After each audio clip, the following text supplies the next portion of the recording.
자, 아까 설명드렸던 여러분들이 수동형변과 자동형변화를 이용한 문제풀이라고 보시면 되는데, 자, 자동차 리모컨이 페라리 객체를 가리키게 한 후 해당 리모컨이 가리키고 있는 객체를 다시 페라리 리모컨을 가리키게 하는 코드를 만들어 달라. 자, 그러면 어떻게 하겠어요? 일단 자동차 리모컨이 페라리 객체를 가리키게 하려면 뭐가 있어야 돼요? 페라리 객체가 있어야겠죠. 그쵸? 그러면 지금 클래스는 자동차라는 게 있고 페라리라는 게 있겠죠. 그러면 페라리 A 페라리 U 페라리. 자, 그럼 페라리 객체를 지금 만든 거죠. 그러면 페라리 객체 안에는 사실 버튼, 리모컨의 버튼 개수가 몇 개인 거예요? 몇 개죠? 몇 개죠? 3개죠. 그죠? 왜 3개예요? 그렇죠. 자동차한테 상속받은 게 있으니까 달리다, 서다, 뚜껑이 열리다라는 이 3개가 지금 있다라는 거죠.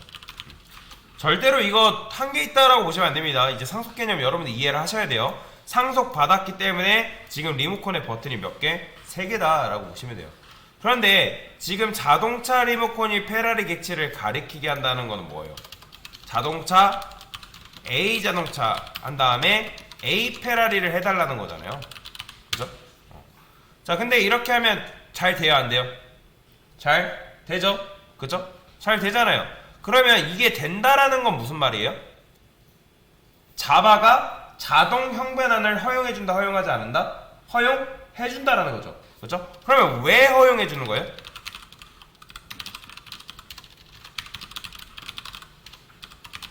그러니까 지금 자바가 안전하다고 느끼기 때문에 이거 자동 형변을 허용해 준 건데, A 자동차라는 변수는 실제로 뭐가 연결돼야 되는 거예요? 자동차 객체가 지금 연결되어야 되는 상황이잖아요. 근데 뜬금없이 자동차 객체가 연결되지 않고 A 페라리라는 객체 리모컨의 복사본이 지금 연결되어 있는 상황인 거잖아요. 즉 리모컨이 A 페라리 객체 리모컨이 연결되어 있는 상황이란 말이에요. 그러면 A 자동차도 A 페라리도 결국에는 이 객체를 지금 바라보고 있는 상황이란 말이에요. 이해가 되시나요? 자, 근데 여기서 지금 요렇게 했을 때 얘랑은 좀 다른데, 이렇게 됐을 때 A 페라리는 버튼이 몇 개? 3개고 얘는 버튼이 2개잖아요. 그러면 얘에서 형변환이 됐을 때 뭐가 제거가 되는 거예요? 뚜껑이 열리다는 제거가 되는 거죠.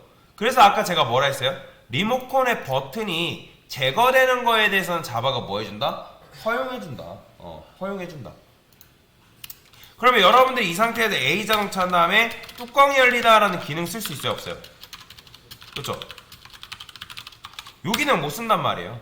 왜냐면 지금 A 페라리라는 요 녀석이 여기로 형변환에서 들어갔을 때는 요게 지금 요 함수 메서드가 지금 없기 때문에, 요 버튼이 지금 제거되어 있기 때문에, 그렇기 때문에 이런 경우에는 굳이 여러분들이 자동차 해가지고 앞에다가 이거 붙일 필요가 없다라는 거죠. 왜? 자동 형변환을 허용해줬기 때문에. 그래서 자바가 판단했을 때 이건 안전하다라고 하는 경우에는 자동 형변환이 가능하다라는 거죠. 그죠? 그래서 리모컨의 버튼, 이걸 진짜 쉽게 설명드리는 거예요, 여러분들. 버튼 개수를 줄이는 경우는 언제나 안전하다. 근데 언제 안 된다고요? 리모컨의 버튼 개수가 갑자기 증가? 리모컨의 버튼이 추가되는 경우에는 위험하다. 그러면 그런 경우가 바로 뭐예요? 그런 경우가 페라리 A 페라리 2라 해볼게요. 그러면 A 자동차라는 거는 페라리 리모컨이 연결되어 있는 상황이잖아요. 근데 여기다가 이렇게 하면 이게 돼야 안 돼요? 안 된다라는 거예요. 왜 안 되는 거예요? A 자동차라는 변수는 실제로 페라리 객체 리모컨이 연결되어 있는 건 맞잖아요. 그래서 뭐라고 한다고요? A 자동차가 이렇게 얘기한다고요. 야, 내가 지금 페라리 객체랑 연결되어 있는 상황인데, 그쵸? 실제로 연결되어 있는 거 맞잖아요. 내가 연결되어 있는 상황인데, 내가 너 나랑 같은 리모컨 가리키자 라고 지금 얘기를 했단 말이에요. 그죠? 그러니까 너가 나랑 같은 리모컨 가리키자 라고 했는데, A 페라리가 그래, 그러면 너가 가리키는 거 실제 페라리가 맞는지 확인해보자 라고 물어보니까 A 자동차가 뭐라고 하는 거예요? 뜬금없이? 야, 내가 가리키고 있는 게 페라리일 수도 있고 아반떼일 수도 있고 그랜저일 수도 있고 기타 다른 자동차일 수도 있어. 아까도 말했죠? 그럴 수도 있고 아닐 수도 있다는 거죠. 그런 경우에는 실행이 된다 안 된다? 안 된다. 좀 더 쉽게 접근하면 어떻게 접근할 수 있냐면 A 자동차라는 변수에 A 페라리라는 리모컨이 연결되는 시점은 프로그램 실행 전이에요? 실행 후에요? 실행 후기 때문에 이때는 A 자동차에 실제로 연결되어 있는 게 어떤 객체인지 알 수 있다 없다? 모른다. 모른다. 모르기 때문에 지금 요거 자체는 실행이 안 된다라는 거예요. 그러니까 여러분들이 이걸 잘 기억을 하셔야 됩니다. 변수의 값이 할당되는 시점은 프로그램 실행 전이 아니라 실행 후에 결정됩니다. 이거는 모든 프로그램이 동시다발적으로 그런 식으로 작동이 되거든요. 그러니까 프로그램이 실행이 돼야지만 즉 그러니까 컴파일이라는 과정이 있단 말이에요.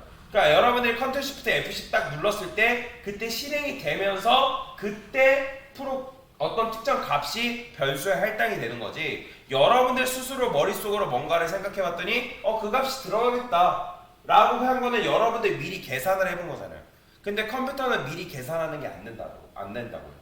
그렇기 때문에 이 부분을 잘 기억을 하셔라 라고 말씀을 드리는 거예요. 자, 그래서 이게 되게끔 하려면 여러분들이 A 자동차 앞에다가 뭘 붙이는 거예요? 앞에다가 페라리라고 이렇게 붙이는 거죠. 그죠? 근데 아까 말씀드렸죠? 이렇게 하면 정상적으로 실행됩니다. 그 다음에 A 페라리 투아테도 뚜껑이 열리다는 기능 사용 가능해요. 그죠? 자, 근데 아까도 말씀드렸죠? 이게 수동형 변환이 자바의 개발자의 사인인데 무조건 이게 좋은 거예요? 아니란 말이에요. 그러니까 해도 되는 경우가 있긴 하지만 근데 안 좋다라는 거죠. 왜? 값이 손실될 수 있는 경우가 발생한다 안 한다? 무조건이에요. 실수가 발생할 수 있단 말이에요. 아까 제가 그래서 일반 타입 변수 하면서 설명을 드렸잖아요. 10.5래요. 그쵸? 10.0도 아니고 10.5래요. int i는 뭐 d라고 했어요. 그래, 지금 i라는 변수에 10.0 그래 10이 들어가는 건 이해될 수 있어. 근데 10.5 해가지고 요거 int 앞에다가 int 붙이면 이건 수동 형변환인 거잖아요. 근데 여러분들이 i 출력하니까 뭐가 나오는 거예요? 그렇죠, 10이 나와버린 거예요. 그러니까 값의 손실이 발생했단 말이에요. 우리는 뭘로 이용하려고 한 거예요? 사실 10으로 하려 했던 건 우리의 의도가 아니잖아요. 실제 그게 우리의 의도였다면 상관이 없는데 개발자의 의도였다면 상관이 없지만 근데 그게 아니었다면 이거는 안 좋은 코드라는 거죠. 그렇죠? 그래서 설계를 굉장히 잘 할 필요가 있다라고 보시면 돼요. 이해가 되시죠? 자, 그래서 여러분들이 이런 식으로 하신 거면 잘한 건데 이 문제만 풀고 끝나는 게 아니라 이거를 여러분들 직접적으로 설명할 수가 있어야 돼요. 그래서 이걸 굉장히 중요하다고 제가 말씀을 드리는 겁니다. 됐습니다.